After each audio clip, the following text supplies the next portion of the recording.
محمد مظہر کامل ہے حق کی شان عزت کا۔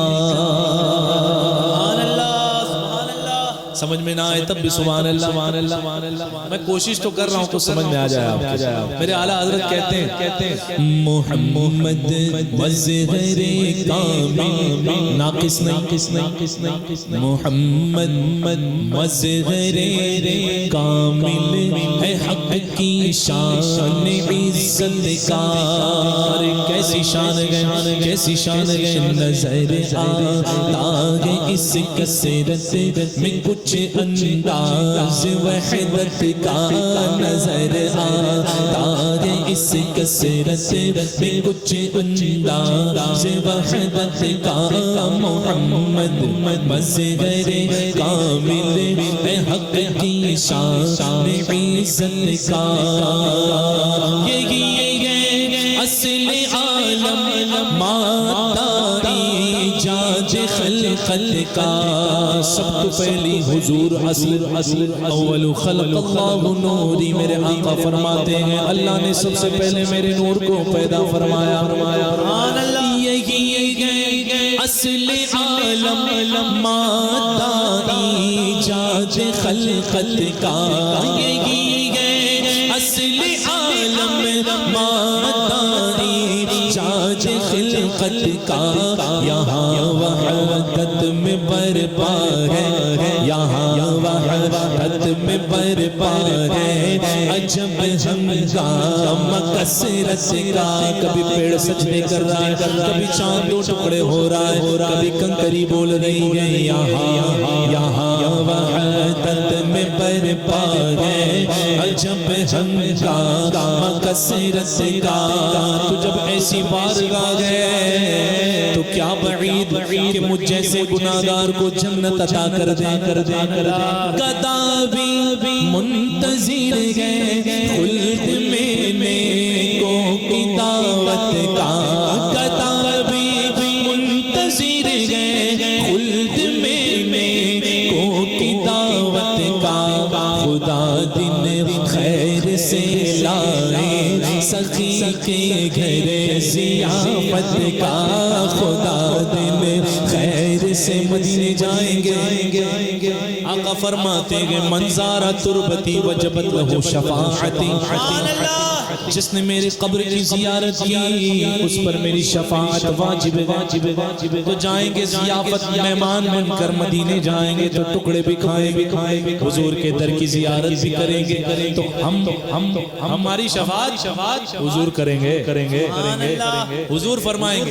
اور ایک حدیث پاک ہے کہ طفیلی جو حشر کے میدان میں کئی گناہگاروں کی بخشش نیکوکاروں کے وسیلے ہو جائیں، وسیلے نیکوکار وسیلہ بنیں گے، غوث پاک وسیلہ بنیں گے، غریب نواز وسیلہ بنیں گے، سرکار اعلیٰ حضرت بخشائیں گے۔ سنا نہیں آپ نے کہ حافظ قرآن 7 پشت بخشواتا؟ یہی اسی حدیث پاک کا اگلا جز ہے کہ فرمایا گیا اور عالم دین جتنے چاہے اتنے بخشا لے۔ تاج الشریعہ بھی عالم، قائد ملت بھی عالم، مفتی اعظم بھی عالم، حجت الاسلام بھی عالم، سرکار اعلیٰ حضرت اعلم العلماء، غریب نواز بھی عالم، سرکار غوث پاک بھی عالم۔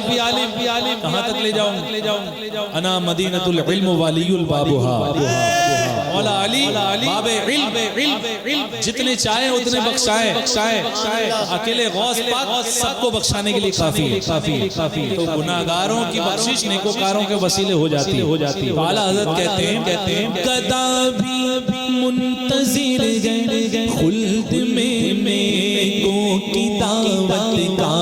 گدا بھی منتظر ہے خلد میں نیکوں کی دعوت کا۔ خدا دن خیر سے لائے سخی کے گھر ضیافت کا۔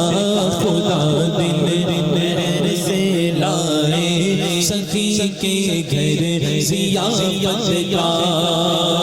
میرے آقا فرماتے ہیں جس نے مجھے خواب میں دیکھا تو اس نے مجھی کو دیکھا۔ ایک مرتبہ غالباً حضرت عباس ابن عباس رضی اللہ تعالی عنہ نے خواب میں حضور کے وصال کے بعد خواب میں حضور کو دیکھا۔ اللہ اکبر، جنہوں نے جاگتی ہوئی حالت میں دیکھا تھا انہوں نے خواب میں دیکھ لیا، بے چین ہو گئے، تڑپ گئے، اور اتنا تڑپے، اور حضور نے فرمایا کہ جس نے مجھے دیکھا خواب میں میری زیارت کی اس نے مجھی کو دیکھا۔ اب بے چین ہو گئے کہ حضور کو دیکھنا ہے، جاگتے ہوئے دیکھنا ہے۔ صحابی کی ضد دیکھو، خواب میں دکھایا جلوہ حضور نے نا، جاگتے ہوئے دیکھنا ہے۔ گئے ام المومنین کی بارگاہ میں، سنایا کہ میں نے خواب دیکھا، مجھے حضور کو دیکھنا ہے۔ تو حضور جو آئینہ دیکھا کرتے تھے نا، وہ ام المومنین کے پاس تھا، وہ آئینہ ام المومنین نے انہیں عطا کر دیا، لو دیکھ لو۔ تو وہ جب آئینہ آیا سامنے تو آئینے میں ابن عباس نے خود کو نہیں دیکھا، حضور کو دیکھا، حضور کی زیارت کی۔ اللہ اکبر، یہ جلوے ہیں، آئینے کو رخسار بناتے ہیں وہ جلوے، آئینوں کو جن جلووں نے رخسار بنایا۔ استاد زمان نے کہا نا کہ آئینہ تو آئینہ، آئینے میں اپنی شکل نظر آئے گی نا، نہیں، جب حضور فرماتے ہیں میری ذات آئینہ الہی، قدرت الہی کا آئینہ ہے، مجھ میں جو دیکھے اسے وہ اپنا خود نظر آئے۔ تو حضور کا آئینہ، حضور بارہا دیکھا کرتے تھے آئینہ۔ اللہ اکبر، یہ کون سا جلوہ تھا؟ یہ ابن عباس کے اندر کا جلوہ تھا کہ وہ فنا فی الرسول ہو چکے تھے، تو یہ عالم تھا۔ تو جب حضور کی زیارت ہو تو سبحان اللہ، جگر ٹھنڈے نہیں ہوں گے؟ کہتے جاؤ سبحان اللہ، سبحان اللہ، ہاں، آنکھیں ٹھنڈی نہیں ہوں گی؟ سبحان اللہ، ہوگی نہیں ہوگی؟ گناہ بخشے نہیں جائیں گے؟ بخشے جائیں گے، نہیں بخشے جائیں گے؟ بخشے جائیں گے، آنکھیں بھی روشن ہو جائیں گے، جگر بھی ٹھنڈے ہو جائیں گے۔ اعلیٰ حضرت کو بھی زیارت ہوئی میرے آقا کی، تو اعلیٰ حضرت نے شعر لکھا، کہتے ہیں گناہ مغفور دل روشن، خنک آنکھیں جگر ٹھنڈا، گناہ مغفور دل روشن، خنک آنکھیں جگر ٹھنڈا، تعالی اللہ ہمارے طیبہ عالم تیری طلعت کا، تعالی اللہ ہمارے طیبہ عالم تیری طلعت کا، محمد مظہر کامل حق کی شان عزت کا۔ آقا فرماتے ہیں انا خاتم النبیین لا نبی بعدی، میرے بعد کوئی نبی نہیں، میں آخری نبی ہوں، میرے بعد صرف علماء آئیں گے، اولیاء آئیں گے، اور وہ انبیاء کے مظہر ہوں گے، ہے نا؟ اعلیٰ حضرت کہتے ہیں نہ رکھی گل کی جوش حسن نے گلشن میں جاوا، ایسا گل کھلا باغ میں، ایسا پھول کھلا کہ پھول کھلنے کے بعد اور کلی چٹکنے کی بھی گنجائش نہیں۔ نہ رکھی گل کی جوش حسن نے گلشن میں یعنی جگہ جا باقی، نہ رکھی گل کی جوش حسن نے گلشن میں جا باقی، چٹکتا پھر کہاں غنچہ کوئی باغ رسالت کا، چٹکتا پھر کہاں غنچہ کوئی باغ رسالت کا، سکھایا ہے یہ کس گستاخ کو آئینہ نے یا رب، سکھایا ہے یہ کس گستاخ کو، سکھایا ہے یہ کس گستاخ نے آئینہ کو یا رب، نظارہ روے، جو بات میں کہہ رہا تھا وہی بات آ گئی، نظارہ روے جانا کا بہانہ کرے کہ حیرت کا، نظارہ روے جانا کا بہانہ کرے کہ حیرت کا۔ سبحان اللہ، یہ رونا شروع ہے نا، نفسا نفسی حشر کا میدان سب امت پریشان نفسا نفسی نفسا نفسی سب پریشان ہیں. اچانک سے حضور نے شفاعت کا دروازہ اور میرے آقا کا یہ فرمان ہے شفاعتی لأہل الکبائر میری شفاعت میرے امت کے گناہ کبیرہ کرنے والوں کے لیے بڑے گناہگار کے لیے میری شفاعت حضور شفاعت کا دروازہ کھولے. یہاں پر جو ہے ہتھ کڑیاں لگی ہوئی ہیں کوئی یہاں پڑا ہے کوئی وہاں گرا ہے سب اپنے اپنے گناہوں کے مطابق سزائیں جھیل رہے ہیں. اچانک حضور نے دروازہ شفاعت کھول دیا اور اعلیٰ حضرت نے اعلان کر دیا صفِ ماتم اٹھے خالی و زندہ ٹوٹی زنجیریں صفِ ماتم اٹھے خالی و زندہ ٹوٹے زنجیریں گناہگاروں چلو مولا نے در کھولا ہے جنت کا گناہگاروں چلو مولا نے در کھولا ہے جنت کا گناہگاروں چلو مولا نے در کھولا جنت کا.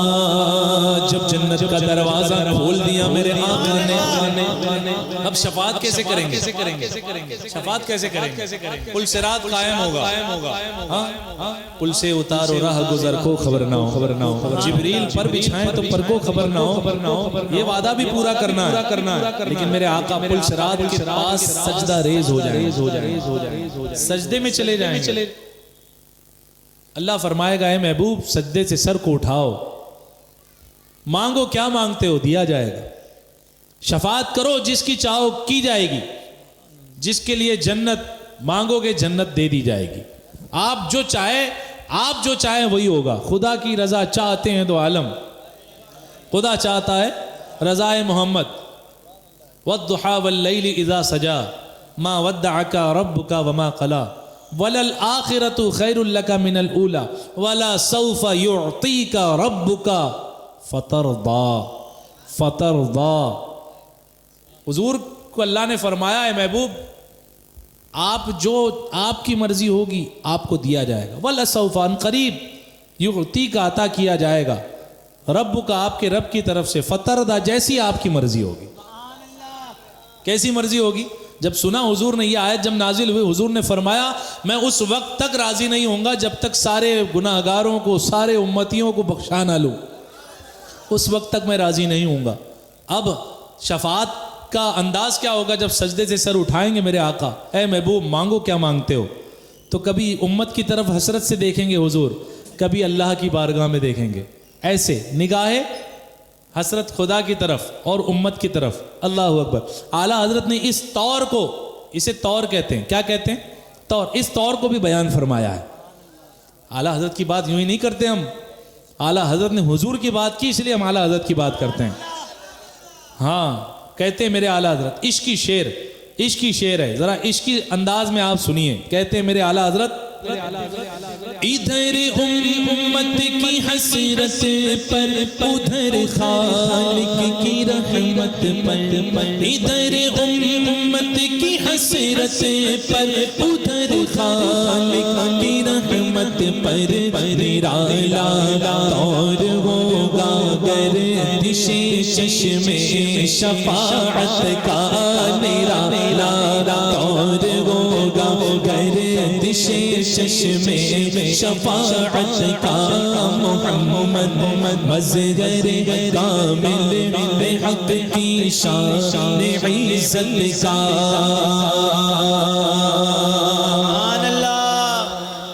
سات سمندر گزرتے ہیں تب آتا ہے صحرائے عرب پھر صحرا آتا ہے پھر اس کے بعد پہاڑ آتے ہیں پھر آتا ہے عرب پھر عرب میں کچھ گلیاں کچھ راستے گزر کے پھر آتا ہے حضور کا روضہ. اعلیٰ حضرت کو دیکھنا ہے بے حجاب. اتنے پردے ہٹا رہے ہیں یہ سارے جو پردے یہاں سے وہاں تک پردے لگے ہوئے ہیں نا کتنے پردے ہیں یہاں سے پہلے اپنا علاقوں کا پردہ پھر اس کے بعد سات سمندر کا پردہ پھر اس کے بعد صحرا پھر حضور کا در. اعلیٰ حضرت کہتے ہیں کاش ایسا ہو جائے مدد اے جوش گیریا، اتنا رو حضور کے ہجر میں کہ یہ سب بہہ جائے ایسے بہ جائے کہ بس حجاب اڑ جائے۔ مدد اے جوش گیریا بہا دے کوہ اور صحرا، مدد اے جوش گیریا بہا دے کوہ اور صحرا، نظر آ جائے جلوہ، نظر آ جائے جلوہ بے حجاب اس پاک تربت کا، نظر آ جائے جلوہ بے حجاب اس پاک تربت کا، محمد مظہر کامل ہے حق کی شان عزت کا۔ میرے آقا کو جب قبر انور میں اتارا گیا، مولا علی اور ایک صحابی رسول تھے، انہوں نے دیکھا کہ حضور کے لبہائے اقدس جنبش کر رہے ہیں، ہل رہے ہیں، کچھ ارشاد فرما رہے ہیں حضور۔ وہابی کہتے ہیں نبی مر کر مٹی میں مل گئے معاذ اللہ، مولا علی کا عقیدہ حضور زندہ ہے۔ سبحان اللہ۔ اور کیسے زندہ ہے کہ کچھ کہہ رہے ہیں، مولا علی نے یوں نہیں کہا کہ نہیں اب تو انتقال ہو گیا اب کیا سننا، ایسے ہی ہل رہا ہوگا، نہیں، مولا علی نے کان قریب کیا، لبہائے مبارک کے قریب اپنا کان کیا۔ یہ کان کرنا مسلک اعلیٰ حضرت کی دلالت دے رہا ہے، سبحان اللہ۔ یہ کان وہاں کرنا کہ حضور زندہ ہے، علی باب علم ہو کر یوں ہی کان وہاں نہیں کر رہا ہے نا، کان کیا مولا علی نے، حضور کی لبہائے اقدس ہل رہے تھے۔ تو جو کلمات تھے ان میں سے کلمہ یہ بھی تھا رب حبل امتی، نعرہ تکبیر، نعرہ رسالت، نعرہ رسالت، یا رسول اللہ، جس نے 11ویں شریف، زندہ آباد، آل رسول، زندہ آباد۔ ماشاءاللہ۔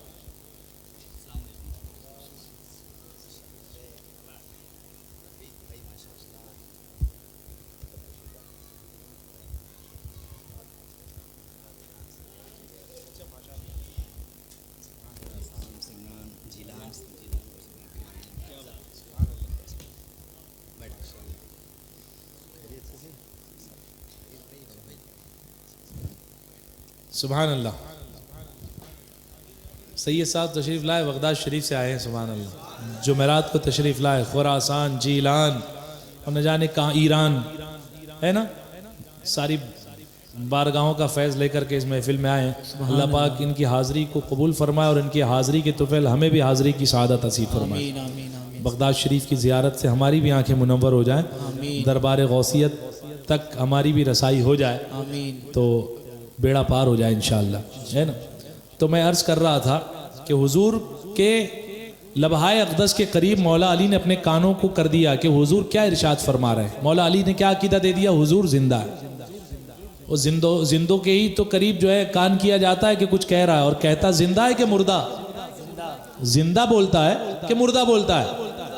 اشرف علی تھانوی آج بول رہا ہے مطلب مردہ ہے، مر کر مٹی میں مل گیا ہے۔ حق ہے، قاسم نانوتوی بول رہا ہے نہیں، مر کر مٹی میں مل گیا ہے، سمجھے آپ؟ ہاں، یہ جواب الٹا تھا۔ بہرحال تو مولا علی نے یہ عقیدہ دیا، تو حضور نے جو یاد فرمایا نا امتی کو، اعلیٰ حضرت ایک دعا کر رہے ہیں کہ حضور اس وقت سے لے کر صبح قیامت تک، قبر میں آج تک امتی امتی کی صدا بلند فرما رہے ہیں، سبحان اللہ سبحان اللہ۔ آج بھی امتیوں کو یاد فرما رہے ہیں۔ تو اعلیٰ حضرت کہتے ہیں، دعا ہے اعلیٰ حضرت کی حضور کی بارگاہ میں معروضہ ہے، کہتے ہیں جینے مر قدم تا حشر امتی کہہ کر پکارو گے، جینے مر قدم تا حشر امتی کہہ کر پکارو گے، ہمیں بھی یاد کر لو ان میں صدقہ اپنی رحمت کا،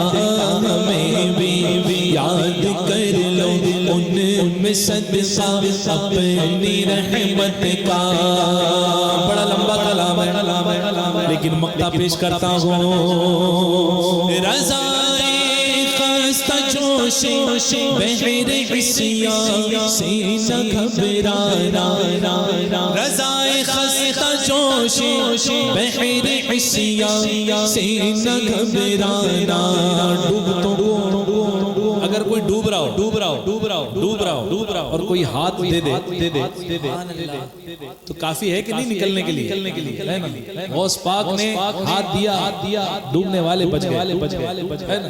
میرے آقا بحر عصیاں کے سمندر میں ہم غرق ہیں، حضور کی شفاعت ہاتھ ضرور دے گی، اعلیٰ حضرت کہہ رہے ہیں رضائے خستہ جوش بحر عصیاں سے نہ گھبرانا، رضائے خستہ جوش بحر عصیاں سے نہ گھبرانا، کبھی تو ہاتھ آ جائے گا دامن ان کی رحمت کا، کبھی تو ہاتھ آ جائے گا دامن ان کی رحمت کا، محمد مظہر کامل ہے حق کی شان عزت کا، نظر آتا ہے اس کثرت میں کچھ انداز وحدت کا۔